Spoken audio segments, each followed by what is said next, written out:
रामेश्वर बहुत भोला लड़का था। वो प्रतिदिन रात में सोने से पहले अपनी दादी से कहानी सुनाने को कहता।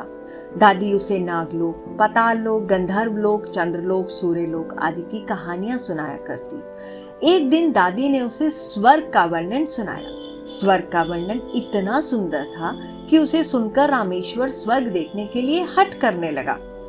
दादी ने उसे बहुत समझाया कि मनुष्य स्वर्ग नहीं देख सकता, किंतु रामेश्वर रोने लगा। रोते रोते ही वह सो गया। उसे स्वप्न में दिखाई पड़ा कि एक चमचम चमकते देवता उसके पास खड़े होकर कह रहे हैं, बच्चे, स्वर्ग देखने के लिए मूल्य देना पड़ता है। तुम सर्कस देखने जाते हो तो टिकट देते हो ना, स्वर्ग देखने के लिए भी तुम्हें उसी तरह रुपए देने पड़ेंगे। स्वप्न में ही रामेश्वर सोचने लगा कि मैं दादी से रुपए मांग लूंगा, लेकिन देवता ने कहा, स्वर्ग में तुम्हारे रुपए नहीं चलते, यहाँ तो भलाई और पुण्य कर्मों का रुपया चलता है। अच्छा, तुम ये डिबिया अपने पास रखो, तब तुम कोई अच्छा काम करोगे तो 1 रुपया इसमें आ जाएगा, और जब कोई बुरा काम करोगे तो 1 रुपया इसमें से उड़ जाएगा। जब ये डिबिया भर जाएगी तब तुम स्वर्ग देख सकोगे। जब रामेश्वर की नींद टूटी तो उसने अपने सिरहाने सचमुच एक डिबिया देखी। डिबिया लेकर वो बड़ा प्रसन्न हुआ। उस दिन उसकी दादी ने उसे एक पैसा दिया। पैसा लेकर वो घर से निकला। एक रोगी भिखारी उससे पैसे मांगने लगा। रामेश्वर भिखारी को बिना पैसे दिए भाग जाना चाहता था। इतने में उसने अपने अध्यापक को सामने आते से देखा। उसके अध्यापक उदार लड़कों की बहुत प्रशंसा किया करते थे। उन्हें देखकर रामेश्वर ने भिखारी को पैसा दे दिया। अध्यापक ने उसकी पीठ ठोकी और प्रशंसा की। घर लौटकर रामेश्वर ने वो डिबिया खोली, किंतु वो खाली पड़ी थी। इस बात से रामेश्वर को बहुत दुख हुआ। वो रोते रोते सो गया। सपने में उसे वही देवता फिर दिखाई दिए और बोले, तुमने अध्यापक से प्रशंसा पाने के लिए पैसा लिया था, सो प्रशंसा मिल गई। अब रोते क्यों हो? किसी लाभ की आशा से जो अच्छा काम किया जाता है वो तो व्यापार है, वो पुण्य थोड़े ही है। दूसरे दिन रामेश्वर को उसकी दादी ने 2 आने पैसे दिए। पैसे लेकर उसने बाजार जाकर 2 संतरे खरीदे। उसका साथी जग्या बीमार था। बाजार से लौटते समय वो अपने मित्र को देखने उसके घर चला गया। जग्या को देखने उसके घर वैद्य आए थे। वैद्य जी ने दवा देकर मोतीलाल की माता से कहा, इसे आज संतरे का रस देना। जग्या की माता बहुत गरीब थी। वो रोने लगी और बोली, मैं मजदूरी करके पेट भरती हूँ। इस समय बेटे की बीमारी में कई दिन से काम पर नहीं जा सकी। मेरे पास संतरे खरीदने के लिए 1 पैसा भी नहीं है। रामेश्वर ने अपने दोनों संतरे जग्या की माँ को दिए।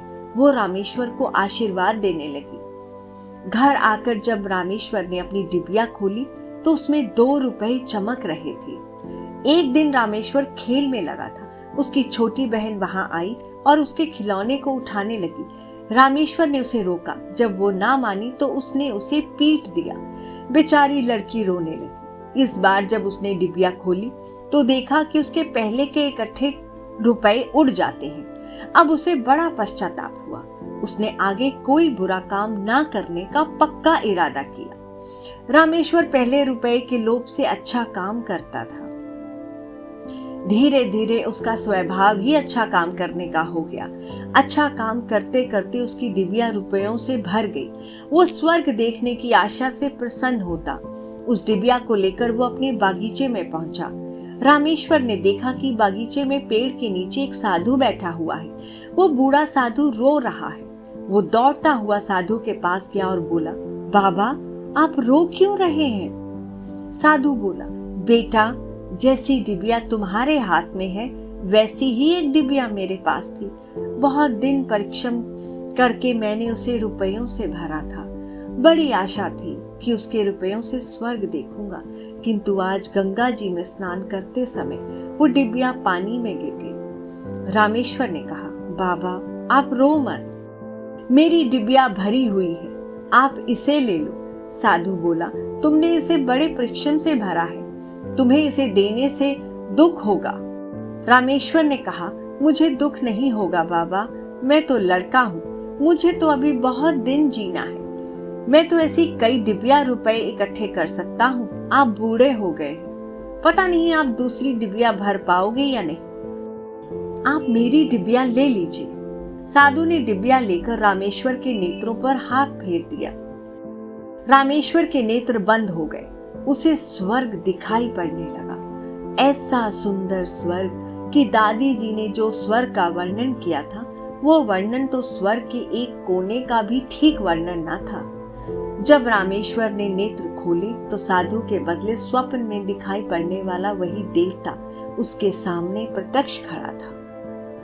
देवता ने कहा, बेटा, जो लोग अच्छे काम करते हैं स्वर्ग उनका घर बन जाता है। तुम इसी प्रकार जीवन में भलाई करते रहोगे तो अंत में स्वर्ग में पहुंच ही जाओगे।